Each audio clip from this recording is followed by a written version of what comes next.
It's great to be in Raleigh, in the Triangle. We've had an incredible past 24 hours where we've again gone to Wilmington and Greenville and Winston-Salem and Asheville, and later on today I'm going to be going to Fayetteville, and then tomorrow morning I'm going to be going to Charlotte, because the plan we're introducing is a plan for all of North Carolina. And I've been saying at each stop that every night when I've gotten home this week, I've made a point to cut on the Roosevelt series on PBS. Have any of y'all been watching that about Roosevelt, Teddy Roosevelt and Franklin Roosevelt? And it just shows the passion of Teddy Roosevelt and the energy about what he wanted to do for the future of the United States of America. And in watching that, I was also reminded of another president that's I kind of consider to be a role model of someone we need to look at in the future, and that's Dwight David Eisenhower. And one of the great things that Dwight David Eisenhower was not just being the Allied commander during World War II, but he was also a great president who initiated the incredible highway program that we're still benefiting from today, that connected the East to the West to the Midwest. It connected rural with urban.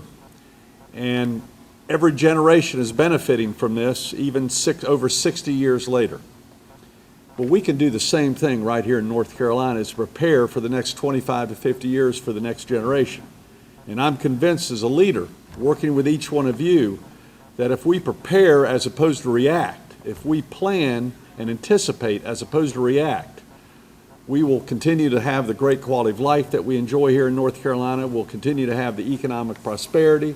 We'll continue to help our environment, and we'll beat the competition for new jobs and expansion of jobs. So we have a choice. Do we just keep reacting, or do we prepare for the future?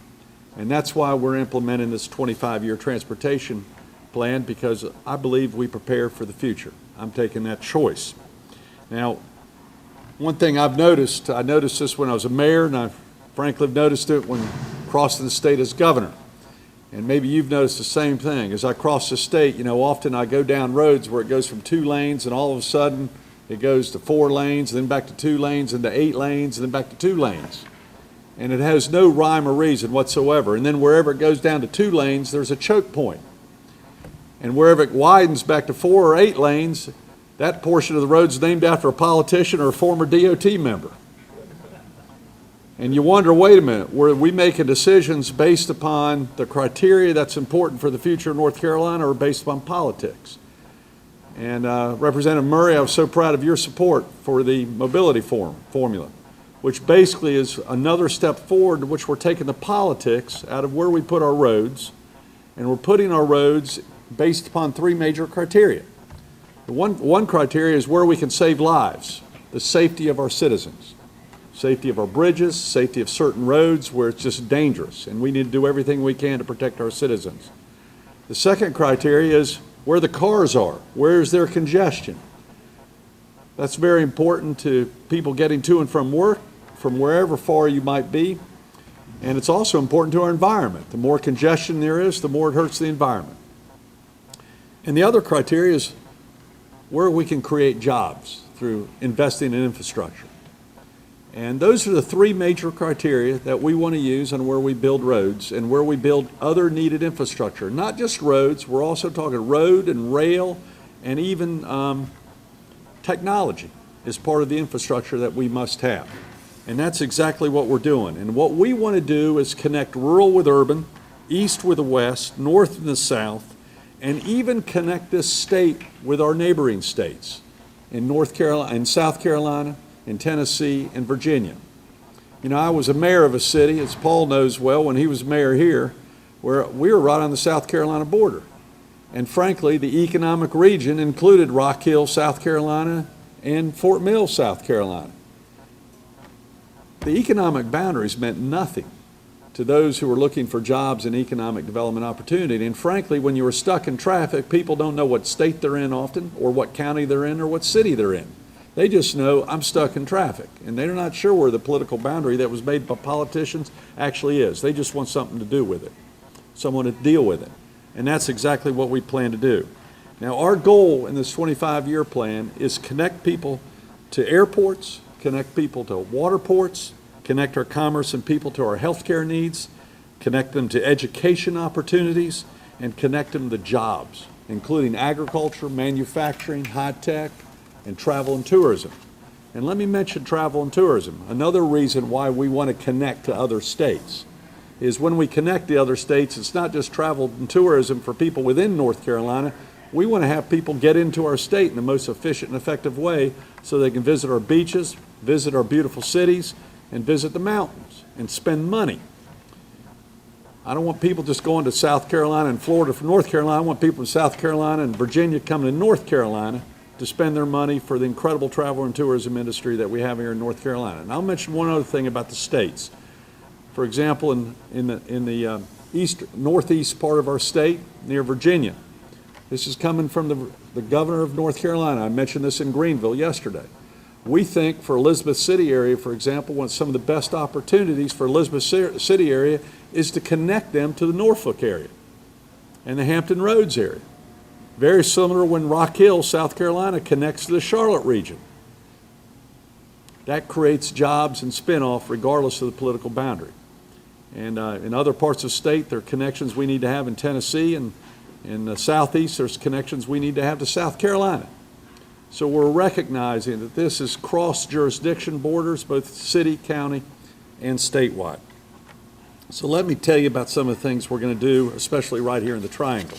And I'm telling you right now, having lived here for a year and a half, we got some major traffic issues. I just got caught in a traffic problem just coming up here. One accident on the road stopped everything all the way back to Wade Avenue. And if we continue to have this traffic congestion in certain areas, it'll not only clog up just Wake County, it clogs up the entire region, including many people who might be driving in from Pittsboro or Roxboro or Tarboro, you name it, who are commuting into this metropolitan region.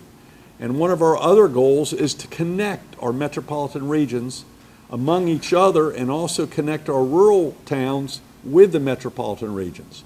Because my Commerce Secretary, Sharon Decker, firmly believes, and I firmly believe, and so does Tony Tata, that if we have a small town out there that's on an island by itself and not connected to anything, it's going to have a difficult time with economic prosperity. And so we want to connect those towns with the economic regions that we have throughout the state, including the Great Triangle area, the Triad area, the Charlotte region, the Wilmington, Asheville, Greenville, and so forth. That, to me, is the best potential. The Research Triangle Park here has employees working from all over this region, from 60 to 70 to 80 miles out, people are commuting. That's extremely important. And the spin-off industry then move into the Roxboroughs, the Pittsburghs, and so forth. I consider this whole region to be the Research Triangle, and the whole region should benefit, and our infrastructure should adapt to that. Now let me tell you some of the local leaders here and what we're doing, and I want to thank Tony Tata and his team on some of our 25-year plans that we can immediately begin working on right now in the Triangle region. We're going to widen US 1 Capitol Boulevard up to 98 bypass. Very, very important project, which has a lot of congestion. Paul Cobal's shaking his head, absolutely. This $290 million project is a great example of connecting a rural area to a metropolitan region. And we've got to do that, to an economic region. It's going to better connect the people north of Wake Forest and up to Franklin County to jobs, education, and health care in Raleigh and the RTP. We also are planning to relieve a major congestion choke point with 15501 project in Durham to upgrade an interchange that will also improve safety in that area where we have a lot of accidents and a lot of safety concerns. Another major project for the Triangle will be to complete the 540 outer loop. This will provide better access and spur economic growth in eastern Wake County.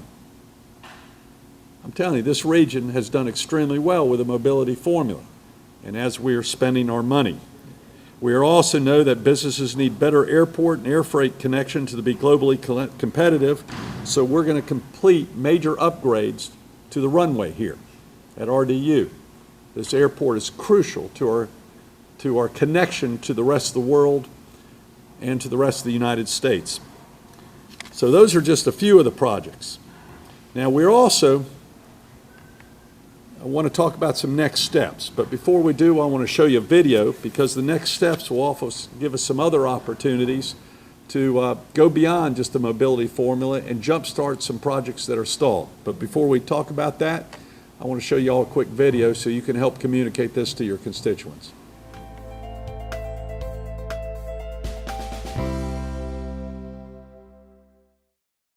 From the mountains to the coast, North Carolina is a state of diverse landscapes, people, and industries. These are all the things that make our state a great place to work, visit, and call home. With our talented and educated workforce, innovative research centers, and global connectivity, North Carolina can continue to grow its position as an economic powerhouse with the right investments. You know, there's no doubt that infrastructure is the backbone of the North Carolina economy. We must continue to invest to further expand opportunities and create more jobs. In fact, I know firsthand that companies will invest and locate in those states which have a vision for moving people and moving products. Through Governor McCrory's 25-year vision for North Carolina, we're mapping our transportation future, investing in solutions to better connect people and economic centers, expand industry and jobs, and improve the quality of life for all North Carolinians. We are one of the fastest growing states in the nation. Meanwhile, we have flat or declining revenues for our infrastructure. And what this 25-year vision is a roadmap that tells us how to strategically invest in the future for North Carolina. North Carolina faces a number of access and environmental challenges as we work to better connect people to economic centers, education centers, healthcare centers, and recreation centers. To address these challenges, the 25-year vision outlines specific solutions for the coastal, eastern, central, and western regions, as well as comprehensive solutions for our state as a whole. Our coastal solutions include sustainable beach nourishment to protect roadways, improve highway connections to help relieve congestion and provide greater emergency access, replace aging bridges, stabilize inlets to keep shipping and ferry channels clear, and transform North Carolina ports. We will pursue a recommendation in the Army Corps of Engineer Chiefs report to deepen and widen our channels to support movements of the newest generation of shipping vessels. Enhance rail service to make it easier to get containers off of ships and directly onto trains at the Port of Wilmington. Seek opportunities for intermodal facilities along the I-95 corridor to enhance freight movement. And leverage public-private partnerships to complete the development of Radio Island and support landside improvements in interstate quality roads and enhanced rail access to the Port of Morehead City. Through our eastern solutions, North Carolina will improve the highway to Hampton roads, bringing US 64 and US 17 to interstate standards to streamline traffic flow and help companies move goods and services across state lines to the Hampton Roads Economic Center. We'll also strengthen military connections in the east. We want to improve the highway and rail connections from military bases to the ports and provide greater access from the bases to healthcare and education centers. We'll also enhance freight movement along US 70 and around the Global Trans Park, and improve connections along the I-95 corridor to rail and seaports that serve the eastern United States. In the central region, the vision identifies solutions to relieve congestion for people and products through continued interstate improvements, expand mass transit options, that includes supporting the expansion of light rail services in existing and new urban markets when demand, local planning, and funding support the service to address the needs of a changing business climate and congestion concerns.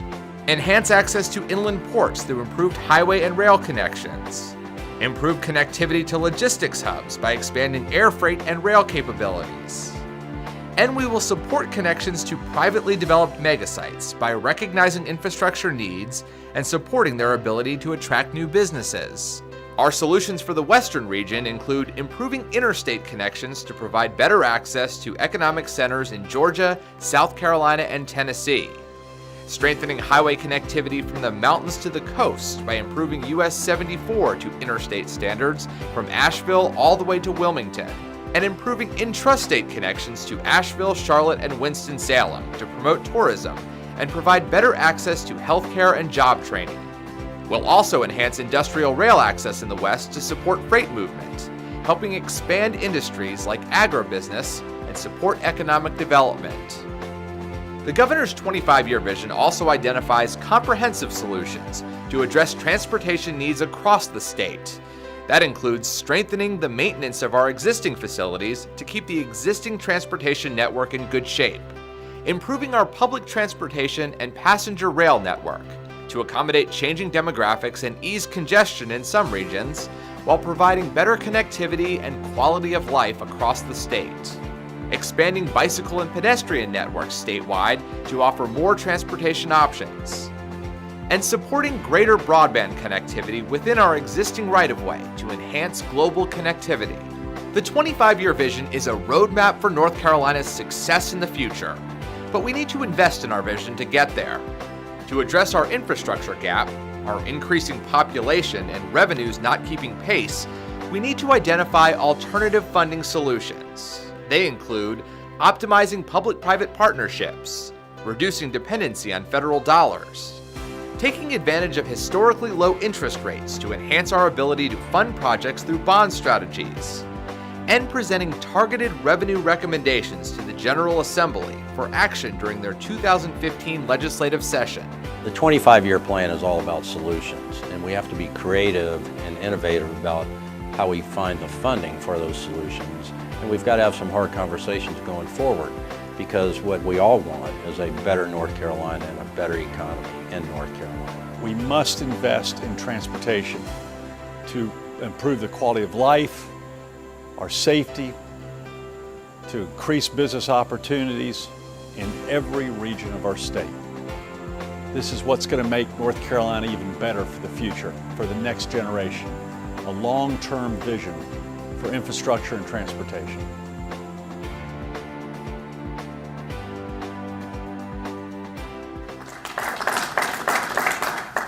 I want to emphasize a point in the video that this is not just about roads. I think especially in this area, it's also very important about our ports, both our inland ports, which include this airport, which include the Greensboro Airport, which include the Kinston Global Park, and also include the Wilmington Port.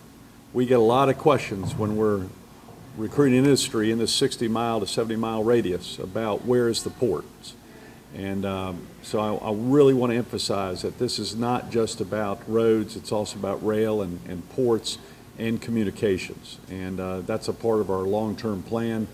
And we think we have to think much more strategically and broadly, and again, across political jurisdictions, across the state of North Carolina, and frankly, across the state borders into South Carolina, Tennessee, and Virginia.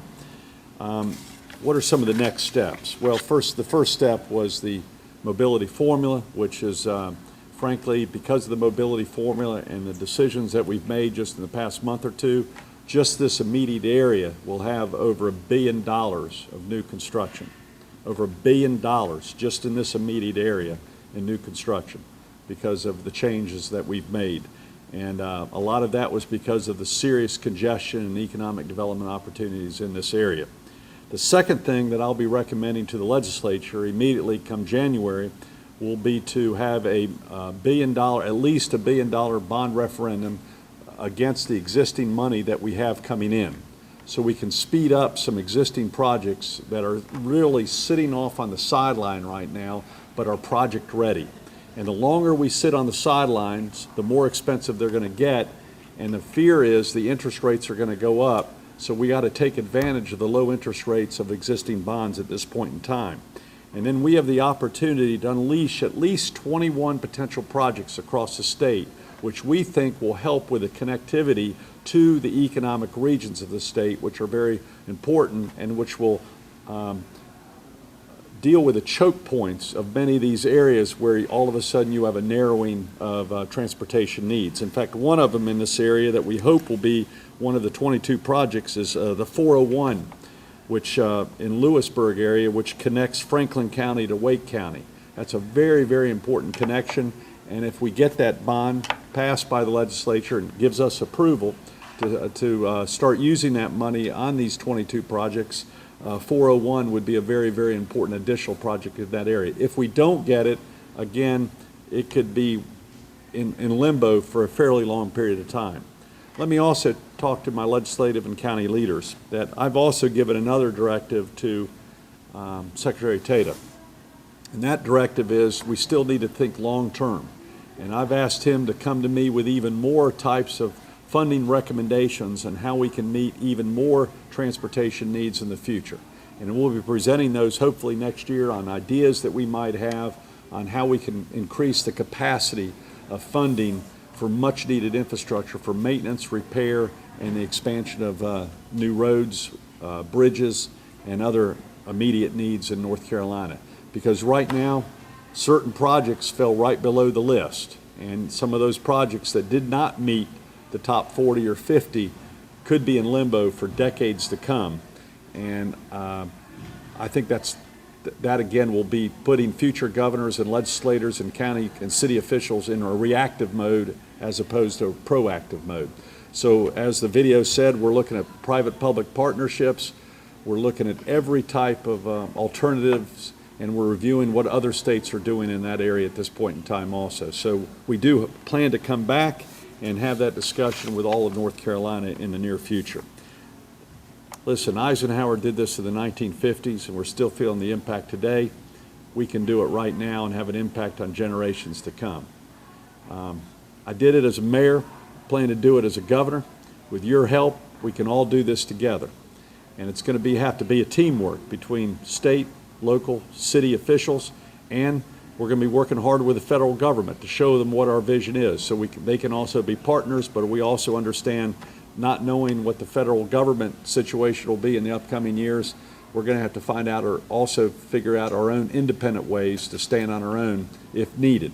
But in the same time, I'm going to be fighting in D.C. to make sure North Carolina gets its fair share of infrastructure and transportation money coming out of D.C. I'm excited about the future, and I'm excited about working with you. And when we show this vision to businesses that we're recruiting in this area, they're making a long-term capital investment that they're placing on the ground right here. If we show them our future investment, that's going to give them encouragement to expand. And that's one of our major motivations. In fact, I'm going from here to Cary to make another major job announcement because this new company that is continuing to expand in the Cary Triangle area sees that we're planning for the future. And if we plan for the future, we beat our competition. So thank you all very much, and we'll be glad to answer questions. It's an honor to have you all here. Thank you all very much. Tony Tata and I will be glad to take a few questions. If it's a very difficult question, Mr. Tata will answer that question. Otherwise, I'll try to answer the question. Tony, come on up. And any questions from members of the media?